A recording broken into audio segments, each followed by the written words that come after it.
Excellencies, friends and members of our AMP, the Association of Muslim Professionals, or AMP, has indeed come a long way since its formation 20 years ago.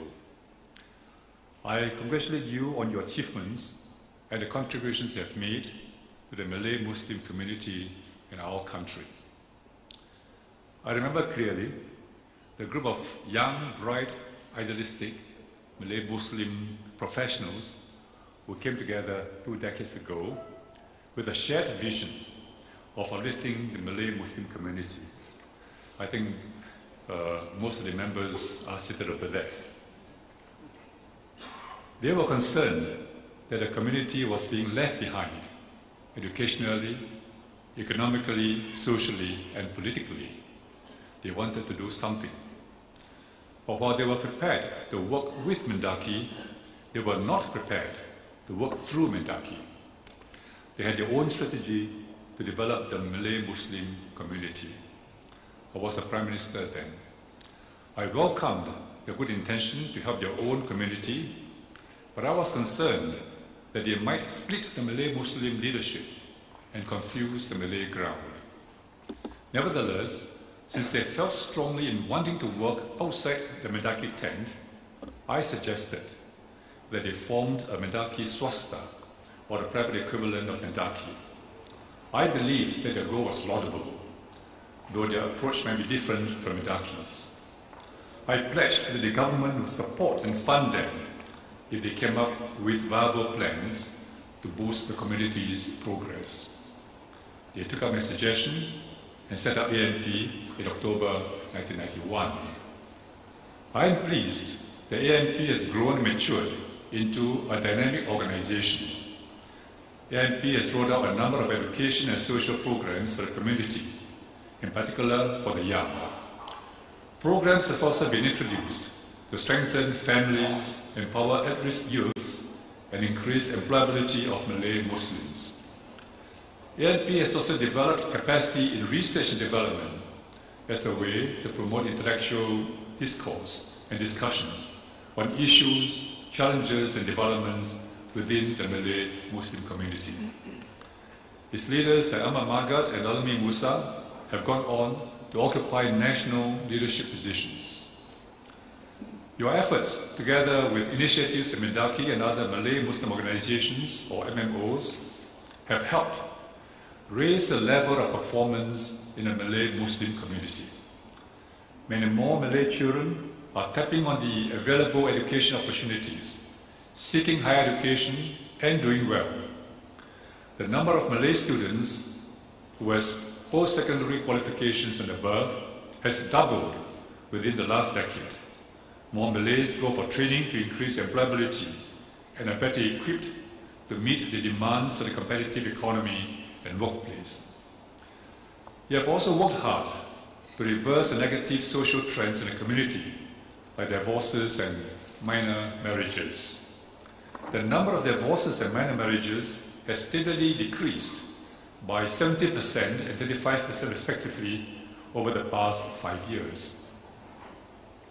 The membership of AMP has also grown. I'm glad that many more young and outstanding Malay professionals have joined AMP and are contributing their time, energy, and resources. The good thing is that many of your members are also active in Mendaki. We have avoided an unhealthy and confrontational rivalry between the two Malay Muslim self-help groups. Instead, they have worked together to help the Malay Muslim community become a self-confident community pursuing excellence. The progress of the Malay Muslim community can only be sustained when individuals, community leaders, and organizations work together. When I spoke to you 11 years ago at the second National Convention of Singapore Malay Muslim Professionals, I encouraged AMP to focus on working with the other MMOs as well as the Malay MPs to build on and strengthen the framework of coordinated leadership. My message was simple.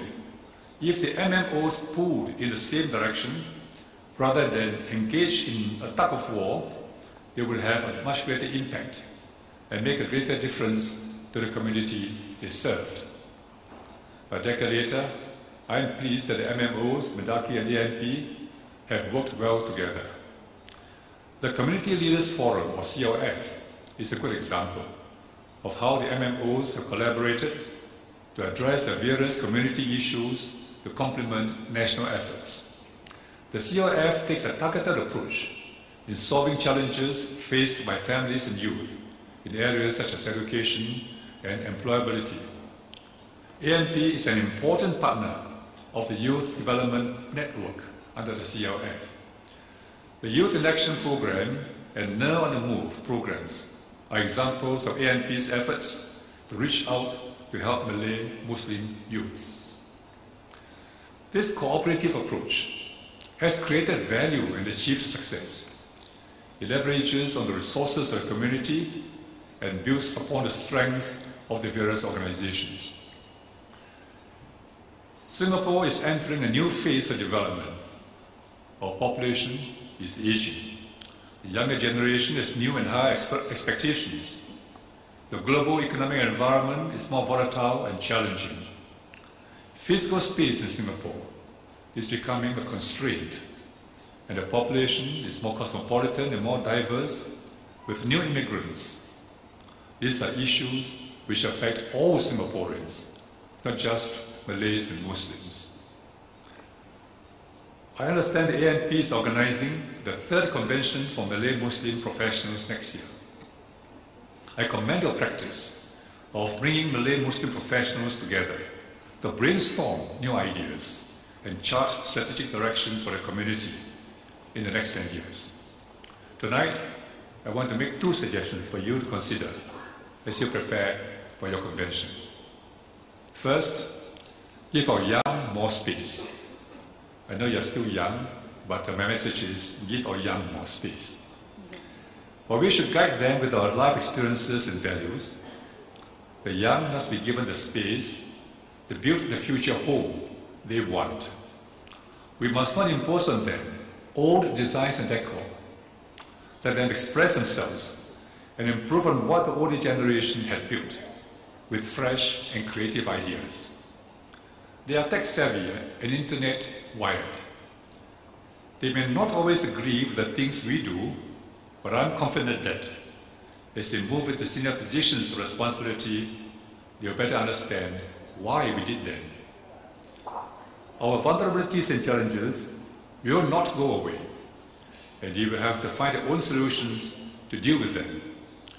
They will then explore global and national issues in greater depth and make decisions that are in their and Singapore's best long-term interests. We want them to be active and not apathetic towards their community and country. If we can harness our ideals and dynamism to uplift our community and country, the way the young founders of ANP had done some 20 years ago, then we can look forward to a better home which they have built for themselves and us, the older generation. The pioneer batch which started ANP has now become veteran leaders. Looking around, I see many familiar faces. I encourage you to continue serving in whatever way you can, but remember to give the young more space to grow and develop. The young, I hope, will give the old their space too and value them for their past contributions. My second suggestion is that you should discuss the future needs and aspirations of the Malay Muslim community in the national context. Muhammad Izam alluded to this just now, so put them in a national context. The community is well integrated with the other communities. Malay Muslims live, study, work and play together with other Singaporeans. They face the same challenges as other Singaporeans, like overcoming Singapore's vulnerabilities, integrating new immigrants and citizens, vigilance against terrorist threats, and creating a more gracious and compassionate society. Therefore, wherever possible, the Malay Muslim community should contribute to solving these national issues. For the progress of each community depends not only on its own efforts, but also on the national efforts to build a better home for all. In closing, I'm happy to note the good work that's been done by ANP and is continued to be done by the younger leaders. Organizations like yours play a pivotal role in bringing our people together at the individual, community, and national level. This self-help spirit has been the key to building and strengthening the Malay Muslim community. The same self-help spirit must continue to be the source of strength that propels our communities and country forward. So once again, I congratulate ANP on its 20th anniversary. Congratulations.